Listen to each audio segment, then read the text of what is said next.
¿Qué es esto? Para los científicos, la adolescencia dura hasta los 24 años. Uno tiene que tener al inútil ese en la casa de uno, comiendo de arriba sin laburar, vaciando la heladera, dejando la ropa tirada en el piso, etcétera, etcétera.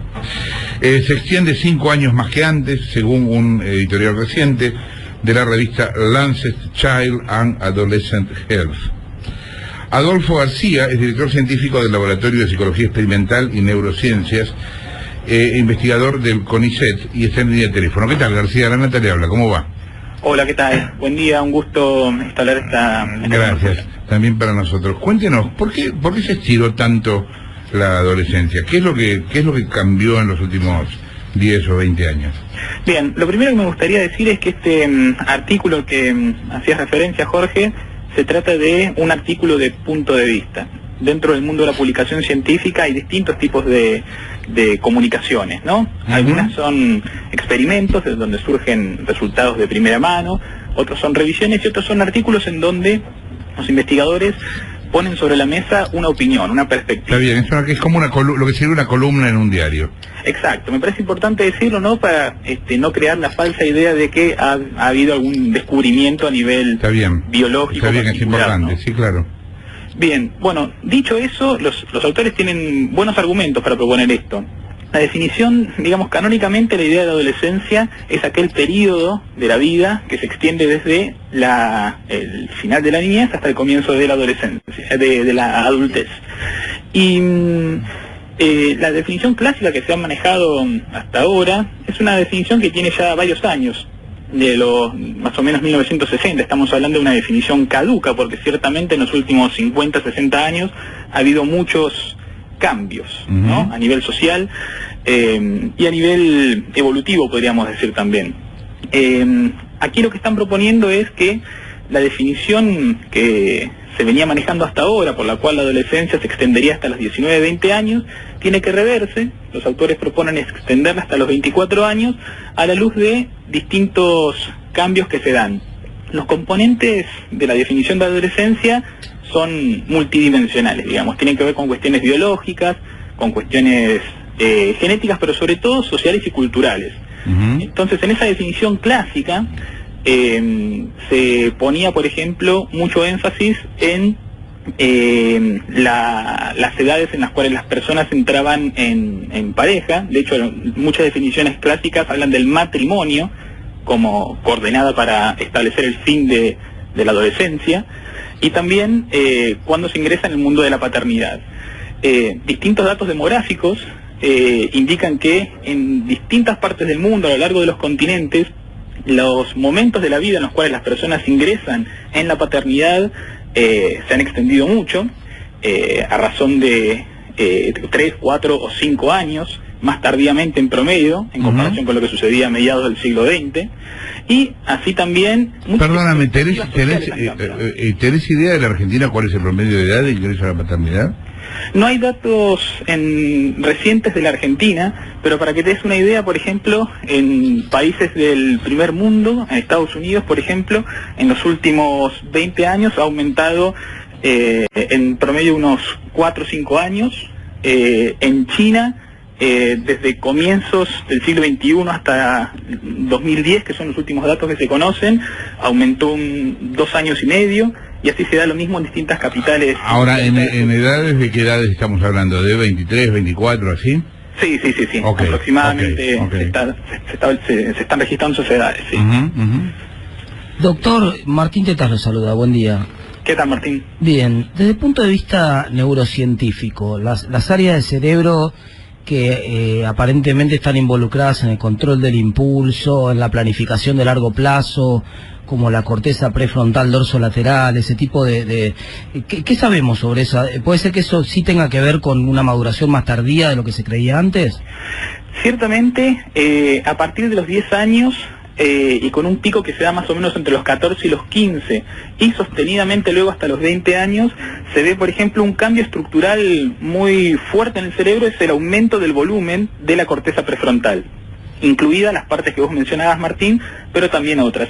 Efectivamente, estas estructuras son críticas para la planificación, el pensamiento abstracto, el control inhibitorio, ¿no? La capacidad que tenemos para inhibir esas respuestas que nos vienen, digamos, que nos dominan y controlarlas. De hecho, hay varios estudios que muestran que hay correlaciones, es decir, entre a mayor cantidad de volumen de estas estructuras durante el periodo comprendido entre los 10 y los 20 años, mejor desempeño de las personas en tareas que obligan a manejar estas funciones cognitivas, y no solo eso, sino que uno puede predecir el desempeño de una persona en tareas afines viendo qué tan desarrollada tiene esa parte del cerebro. O sea que ahí no habría diferencia, perdón Jorge, ahí no habría diferencia hasta entre los 20 y los 25 años, ahí la plenitud ya se alcanzaría a los 20.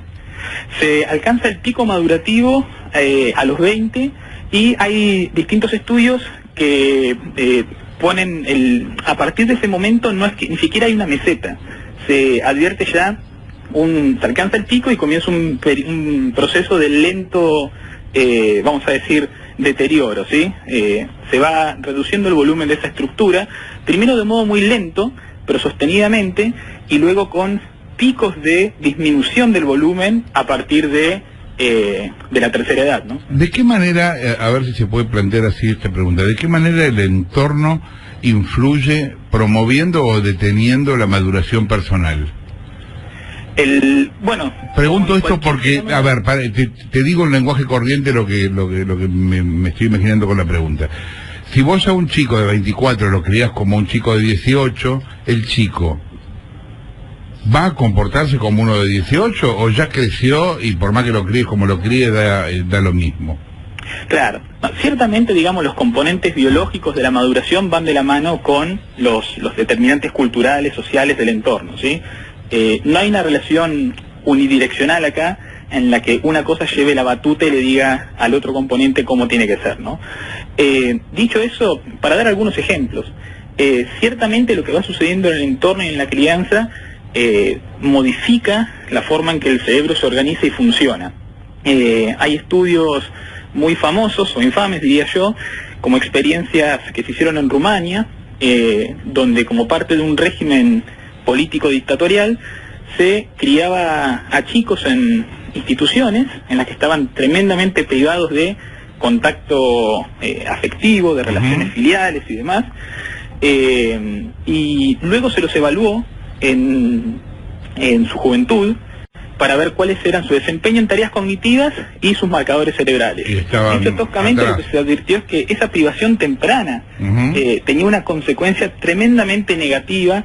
Había atrofia cerebral, había patrones de actividad fisiológica en el cerebro disminuidos, y esto es un ida y vuelta, ¿no? Es como una especie de huevo y la gallina en la que hay dos componentes, que es lo biológico y lo cultural, que se van codeterminando constantemente. La duda que a mí me plantea esto en términos de vida cotidiana es la siguiente: ¿haremos mal tratando como adolescentes a un pibe de 24 años, que para mí entraría más en la categoría científica de boludo grande, o sea, si los tratamos como adolescentes, ¿no estamos jodiéndolos en el fondo? A ver, esa es una pregunta que escapa a mi área de especialidad. Primero, ¿no? Para hacer confesión de partes. Dicho eso, yo creo que ciertamente depende de un montón de factores. Dar una respuesta única, unívoca a eso, sería prescindir de la variabilidad que hay en las condiciones de vida de las personas, ¿no?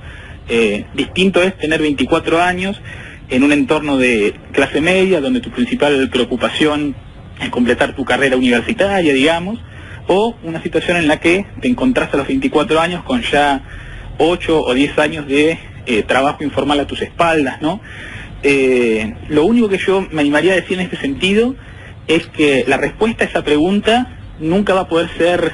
sí, no hay una respuesta unívoca para todos los casos, ¿no? Sí, claro. Doctor Rolando Bárbaro lo saluda. Siguiendo con esta línea de lo que estaban hablando, ¿podríamos decir o suponer que si un padre trata a su hijo, lo manda a trabajar a los 18 años, lo obliga